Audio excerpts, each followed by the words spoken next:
Hey, this is Chad with Drawn and Cornered. It has been a fantastic weekend, but the story that we have come away with was something that we covered really quickly on Thursday, but it is the Hunter Biden email, Joe Biden meeting with the Ukrainian third in command, and then the social media reaction to it. Now, let me real quickly walk you through what we do know and what we don't know.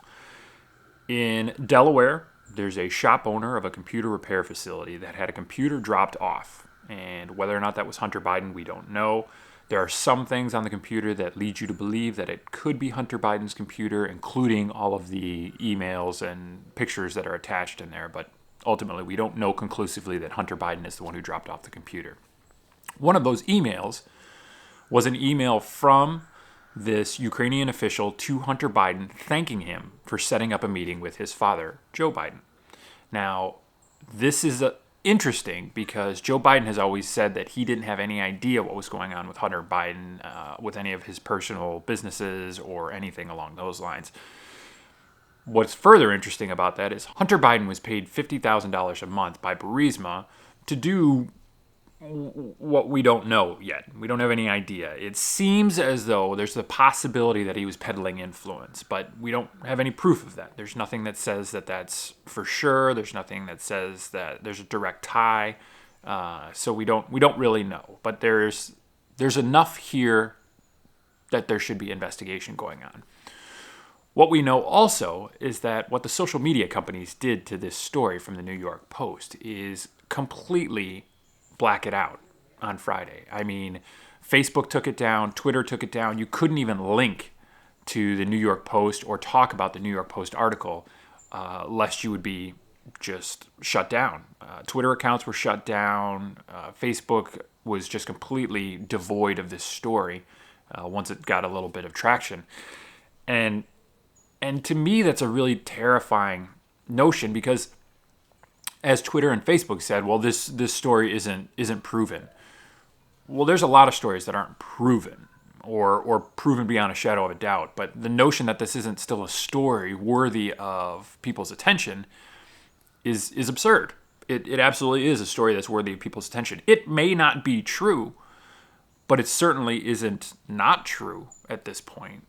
Which I think is a fairly important distinction to make, that the fact that this story got shut down so quickly, and the fact that there hasn't really been a significant denial from the Biden campaign about a lot of the intrinsic facts of this story, whether that's the meeting with the high government official in the Ukraine. It was just said that it wasn't an official meeting. There is nothing on the official schedule about that meeting, but obviously there's plenty of meetings that happen that aren't on the official schedule. So without saying that it never happened, they haven't said that it didn't happen. The fact that Joe Biden is running away from this question, the fact that apparently this shop owner delivered this hard drive to the FBI way back in like February, and the FBI said nothing. Now, again, that's taking the shop owner at his word. Maybe he's wrong. He said he turned the hard drive over to the FBI after he made a copy, which he also gave to Rudy Giuliani. Now, Giuliani is not necessarily the greatest person to trust when it comes to conspiracy theories and different stories that are out there. I get that. He should absolutely be taken with a grain of salt. But if the FBI had this hard drive since February, I guarantee they can tell us whether or not this is true. They can tell us whether or not this is a legitimate hard drive of Hunter Biden's. They know that. I presume the FBI can get that information extraordinarily fast. So the truth is there. We may need to dig a little bit more to get there, but the notion that we should stop digging because this is not a story is frankly completely ludicrous and should not exist in our newsscape at all. The fact that this is out there, the fact that this has some traction at all, that there's a question that needs to be answered, I feel is far enough to continue delving further. We will see what happens today and tomorrow and for the rest of the week. It turns out that Joe Biden apparently has gone undercover because of this story. He will not be back out until the debate later this week, which I think is Thursday. So We probably won't get answers directly from him. We may get answers from the campaign. We may get answers from the FBI. Giuliani says he's got a lot more information.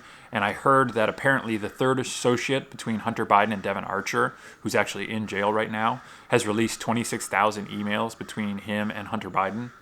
We'll see if any of those contain information. But at this point, it's something where the story needs a lot more fleshing out before we know whether or not it's worth attention any further. So stay tuned here. I will have another update for you tomorrow. Thank you very much for tuning in. If you have any questions for me, reach out at Drawn and Cornered, Drawn, A-N-D, and Cornered at Gmail. Or you can leave a comment down below at the YouTube, or you can subscribe to the podcast or subscribe at YouTube. There'll be updates aplenty coming because we've got a lot of stuff to happen before the election goes down in just a few days. So thank you for watching, and I'll see you tomorrow.